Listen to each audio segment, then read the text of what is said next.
Bonsoir et ravi de vous retrouver pour un nouveau numéro de l'Odyssée du Samouraï 2000 consacré, vous le savez, depuis plusieurs numéros, on parle du Samouraï 2000 et des arts martiaux et de la boxe bien évidemment pour célébrer les 40 ans de ce club sartois. Aujourd'hui, le thème du jour, c'est l'aventure olympique et qui mieux que justement Leila Hurto qui a participé aux Jeux Olympiques au Japon 2021, les Jeux Olympiques 2020 bien évidemment. C'est ça. Et Didier Moreau, son coach et fondateur du Samouraï 2000, bien évidemment. Didier, justement, on va revenir un petit peu sur l'histoire du karaté, parce que c'est la première fois que le karaté était sélectionné et retenu aux Jeux Olympiques. Tout à fait, 2016, l'annonce, c'est normal pour un sport où il y a 110 millions de pratiquants dans le monde, un des sports les plus pratiqués, et tout d'un coup on est olympique, donc là c'est la bonne nouvelle. Et puis là aussi bonne nouvelle, c'est que tout d'un coup il y a la fédération détecte 17 potentiels, très hauts potentiels susceptibles de participer aux Jeux Olympiques, et sur les 17, il y en a 3 qui sont du Samouraï 2000, donc Leila, Denilson, Gwendoline, qui avait été formés de A à Z au club, donc c'est une belle aventure, c'est beaucoup de fierté, et puis tout d'un coup on commence dans une aventure où on est les rois du pétrole, on a des approches de la fédération qui nous dit ils veulent collaborer avec nous, voilà, et puis le Samouraï 2000, on envisage que ça soit le centre d'entraînement des jeunes en France. Pôle olympique. Voilà, le pôle olympique sur Paris, à l'INSEP, donc formidable. Les athlètes vont à l'INSEP, tout se passe bien, tout commence bien. Et puis assez vite, ça se détériore un peu parce qu'il ne s'agit plus de l'INSEP, mais il s'agit de Châtenay-Malabry, il ne s'agit plus du tout de la même aventure. Et puis, il y a eu beaucoup de questions qui se sont posées avec des tractations qui ont lieu entre la fédération et nous. Et voilà, et l'aventure a commencé comme ça. Leïla, justement, le fait que ce soit à Chantenay et plus à l'INSEP, ça changeait quelque chose pour vous, j'imagine? Alors oui, parce que déjà, moi, le fait d'aller à Paris, pour moi, c'était compliqué par rapport à mon mode de fonctionnement. Donc c'est quelque chose où on a beaucoup échangé avec Didier. Il m'a dit de me rassurer, qu'il fallait que je pose des questions, que je me rassure, mais que c'était bien, justement, d'aller à Paris pour faire cette aventure olympique. Donc voilà, je suis allée à une réunion pour parler de Châtenay. Et toutes les questions que j'ai posées, je n'ai pas forcément trouvé de réponse. En tout cas, ça ne m'a pas rassurée du tout. Et c'est vrai que moi, j'ai commencé l'aventure en demandant simplement au Samouraï 2000 si c'était possible plutôt que je fasse l'aventure avec eux, au moins dans un premier temps. C'était parti comme ça, et voir plus tard éventuellement pour Châtenay. Mais ça devait démarrer comme ça. Bon, le problème s'est posé avec Leïla et puis avec les autres athlètes, au terme de toutes ces concertations, Didier, que vous avez eues avec les athlètes concernés. Des heures de discussion, et contrairement à ce que certains ont pu croire, moi je les ai incités à aller au pôle olympique. Mais vraiment, Leïla et Denilson ont décidé de rester au Samouraï, et Gwendoline Philippe a été au pôle olympique. Elle a eu raison, je l'ai soutenue dans sa démarche, il n'y avait pas de problème, c'était son choix et je respectais son choix. Et j'ai fait l'erreur de dire à mes athlètes que quel que soit leur choix, on les accompagnerait jusqu'au bout. Donc voilà, c'était pas une erreur. Bon, mais ça a été, j'aurais jamais cru que ça nous engagerait autant. Et ça s'est vraiment compliqué parce que la collaboration entre les clubs et les coachs a été complètement coupée avec la fédération. Et à la fin, on est arrivé dans une aventure de folie, 5 ans de folie. Avec un vrai flou artistique, on va dire à tous les niveaux, sur l'organisation, le calendrier, les lieux de compétition. C'était pas que de la faute de la Fédération française de karaté. Comme c'était nouveau l'olympisme pour le karaté, ça a été vraiment le flou artistique. Et tout d'un coup, on partait dans le monde entier. Et puis surtout, il y avait des difficultés pour les inscriptions. Il y avait des difficultés à tous les niveaux.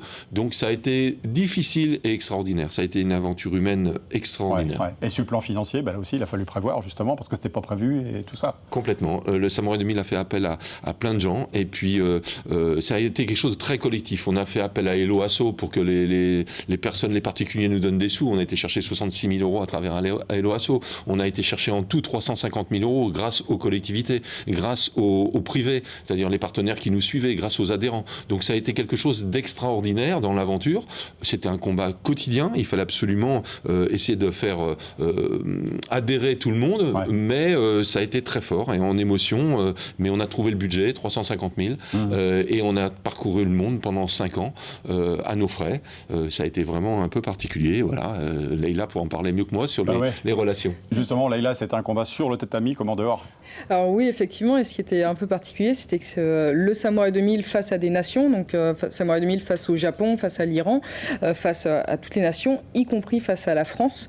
Et malheureusement, à certains moments, c'était beaucoup aussi face à la France. Notamment, là, je parle pas que sur les tatamis, c'était par rapport à la communication fédérale, par rapport aux sélections. Parce que j'ai été prise, par exemple, au championnat du monde, championnat d'Europe, au départ seulement en équipe, en sachant que les équipes, ça ne me permettait pas en fait de me donner des points pour les qualifications pour les Jeux Olympiques. Donc je partais vraiment avec du retard par rapport aux autres nations. Donc voilà, il y a eu des hauts, des bas, il y a aussi eu des blessures, il y a eu le Covid, pas mal de choses.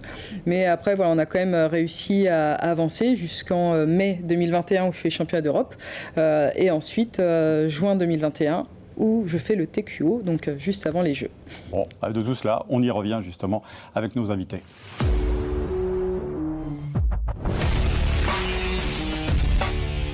Didier Moreau l'a dit tout à l'heure, cette aventure n'aurait pas pu se réaliser sans le soutien des adhérents du club, des amis, mais aussi des partenaires du club, comme le Crédit Mutuel. On va justement écouter Brigitte Langlais, qui est la directrice des partenariats au Crédit Mutuel Maine-Anjou, Basse-Normandie. Bonjour à toutes et à tous.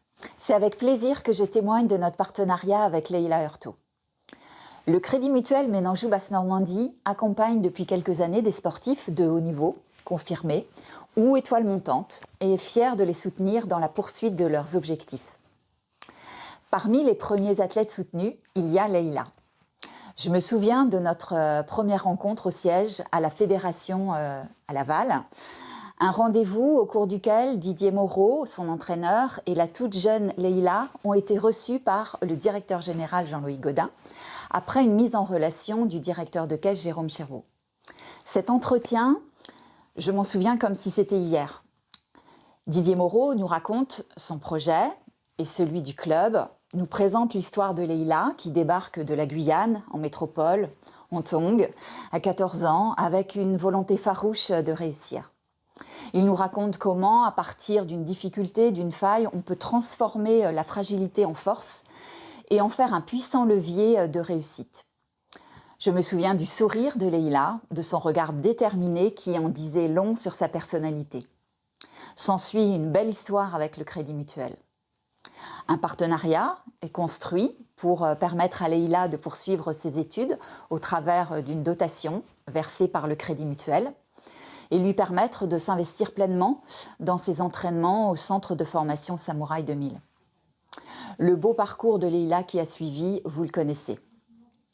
Au-delà de l'aspect sportif, c'est également le partage de valeurs qui a poussé le Crédit Mutuel à s'engager auprès de Leïla et de son entraîneur Didier Moreau. Véritable porte-drapeau des valeurs du travail, de l'effort, du respect. Nous avons au même moment accompagné Denilson Jacquet, un autre brillant karatéka de Samouraï 2000. Nous avons ainsi contribué modestement à l'ascension de ces jeunes athlètes vers les JO de Tokyo. Depuis, nous gardons le lien avec Leïla au travers de Samouraï 2000. Et je suis très admirative de sa réussite, de ce qu'elle est devenue, une grande dame. Bravo Leïla pour ton parcours. Merci Madame Langlais pour ce témoignage qui n'est pas sans rappeler le marathon de la globe-trotteuse qu'est Leïla Hurtado, parce que vous avez beaucoup voyagé pour préparer ces JO, la Chine, le Japon, l'Europe bien évidemment, les Émirats arabes. Oui, effectivement, on est allé un petit peu partout dans le monde et ça a été exceptionnel. Ouais. Comment vous avez vécu justement ce parcours olympique, Leïla ? Alors, ça a été assez particulier parce que d'un coup, on passe vraiment dans une autre dimension. Pour les Europes et mondes, en général, on s'entraînait 1 à 2 fois par jour. Pour les Jeux Olympiques, là, on passe de 2 à 3 fois par jour. Donc, voilà, on est sollicité par tout le monde, que ce soit les proches, les médias, les élus, les partenaires. On passe vraiment dans une autre dimension. Et même au niveau de l'équipe médicale, d'un coup, on a toute une équipe qui vient se greffer, mais encore plus que d'habitude. Tout le monde a qu'un seul objectif, c'est les Jeux Olympiques. Donc voilà, on passe juste dans une autre dimension exceptionnelle. Comme dans tous les parcours en général, il y a des hauts, il y a eu des bas, avec notamment cette blessure en 2019. Alors oui, effectivement, petite blessure, façon de parler. J'ai, lors d'un combat, quelque chose qui n'est jamais arrivé dans l'histoire de karaté, personne n'a jamais vu ça. J'ai une dent, en fait, qui, suite à un coup, qui tombe sur le tatami. J'ai une fracture alvéolaire et, en fait, là, on m'annonce qu'il faut attendre 4 mois pour pouvoir refaire tranquillement 1 ou 2 entraînements. Grâce à une équipe médicale vraiment au top et puis beaucoup de visualisation, on arrive à faire en sorte que la fracture se résorbe en 2 mois. Je repars directement sur les championnats de France. Je fais championne de France avec un casque et je pars après sur une compétition internationale et je perds de justesse en demi-finale face à la numéro 1 mondiale. Ouais. Didier, comment on prépare une telle aventure ? C'était de l'adaptation quotidienne. On a appris à développer l'esprit de décision et puis prendre acte des choses. On a eu plein de choses, plein d'anecdotes avec l'arbitrage, avec plein de choses. Et on est passé dans un mode d'efficacité. On ne s'occupait pas des choses, on passait à travers. Voilà. Ça nous a vraiment développé des qualités, je pense, un peu particulières parce que ça a été vraiment une aventure complètement atypique. Ouais, il y avait un vrai objectif qui vous a permis de surmonter, de franchir les étapes, toutes les montagnes, parce que c'était semé d'embûches, on peut le dire. Ah, pour le moins, oui, on était tout seuls contre tous. C'est pour ça qu'on a eu des relations un peu particulières avec toutes les autres nations.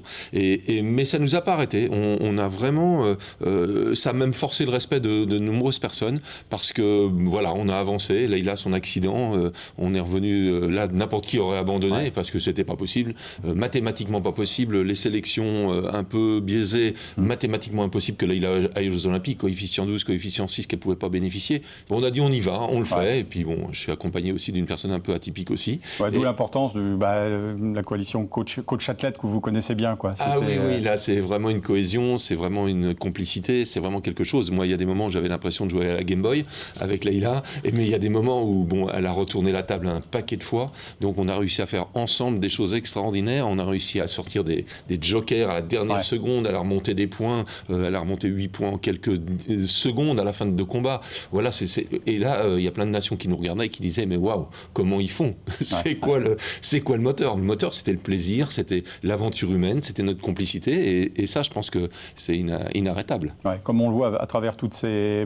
cartes, vous avez aussi coaché d'autres athlètes ? Oh oui, le Bénin, la Belgique, Christophe Pinat, le grand champion qu'on connaît, la Finlande. Il y a des gens qui sont venus habiter au Mans pour que je puisse les coacher. Et puis surtout, ce qui m'a vraiment plu énormément, et c'est qu'on a vécu des choses incroyables. On s'est entraîné dans tous les pays du monde, dans tous les parkings du monde. Voilà. Et puis surtout, les autres nations nous prenaient pour des gens atypiques. Ils nous disaient des fois, vous n'êtes pas français, c'est différent. Donc il y avait les pays et nous. Et des coachs d'autres pays qui m'ont sauvé la mise une ou 2 fois. Et ça, c'est extraordinaire. C'est pour ça que moi, c'est une très très belle aventure. Ça a été chaud, mais on a bien vécu. Vous allez nous parler de quelque chose de surprenant également dans la 3e partie, c'est la notice.